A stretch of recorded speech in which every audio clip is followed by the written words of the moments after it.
Paano ba natin masisigurado na hindi tayo nananakawan ng mga tagabantay sa sari-sari store negosyo? Okay, so watch until the end of the video kasi bibigyan ko kayo ng iba't ibang mga ways upang ma-make sure na hindi tayo nananakawan ng mga tagabantay. Ayaw nating naiisahan tayo di ba? Katulad ng pag-ibig mong palagi ka na lang iniisahan. Tama naman kasi yun no? So, paano ba yung gagawin? Pag ikaw mismo yun ang tagabantay ng tindahan mo, okay na okay, nakokontrol mo. Pero baka merong mga situation na lumago yung tindahan mo, di ba? So, kakailanganin mo na talaga ng taong magbantay nito. Sabihin natin, nagkaroon ka ng isa pang branch, di ba? At isa pa. So, marami ka ng branches, di ba? So, hindi na pipwede yung ikaw na talaga. So, kailangan mo talaga ng tagabantay. Sabihin natin, naging wholesaler ka at marami ka na talagang ginagawa. You need people to help you to make sure na tumatakbo ng mabuti yung negosyo. So ano ba yung mga ways upang masigurado na hindi ka manakawan? Kasi yun talaga yung usual problem, yung ninanakawan ka ng tagabantay mo. Pag ninakawan ka na ng tagabantay mo, comment ka naman sa baba, 'di ba? So yung number one is mag-invest ka sa technology. Mag-invest ka sa CCTV. Sabihin natin meron kang dalawa, Meron na mga mura niyan 1,500, 1,200 online. Pwede na i-ship sa'yo, good to go na yan. So yung isa, nakafocus sa kaha mo. At yung isa naman is nakafocus sa area kung saan nagtatransaction yung mga tao, yung customer tsaka yung tagabantay mo. Upang magkaroon ka ng focus ability, makikita mo yung pera, yung flow ng transaction. So hindi mo naman makakapture lahat-lahat ng transaction na masigurado na hindi ka nananakawan.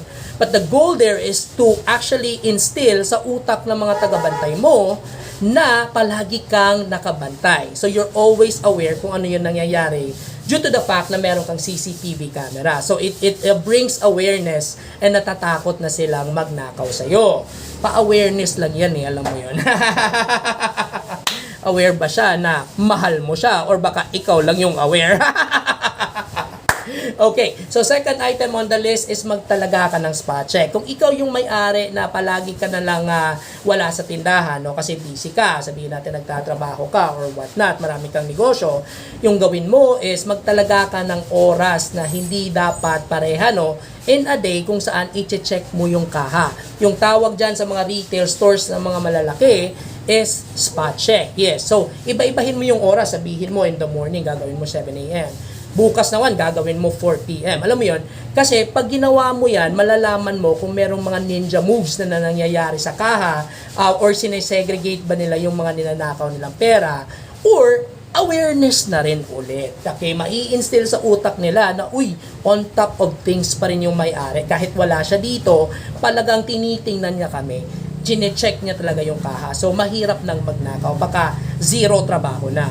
Alam mo yon, di ba?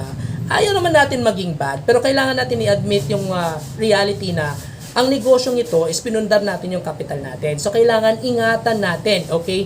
Let's make sure talaga na meron tayong solid ground na makakapagsabi na talagang in control tayo, na palakihin yung negosyo natin at ayaw natin manakawan or ayaw natin malusaw yung capital. Alright?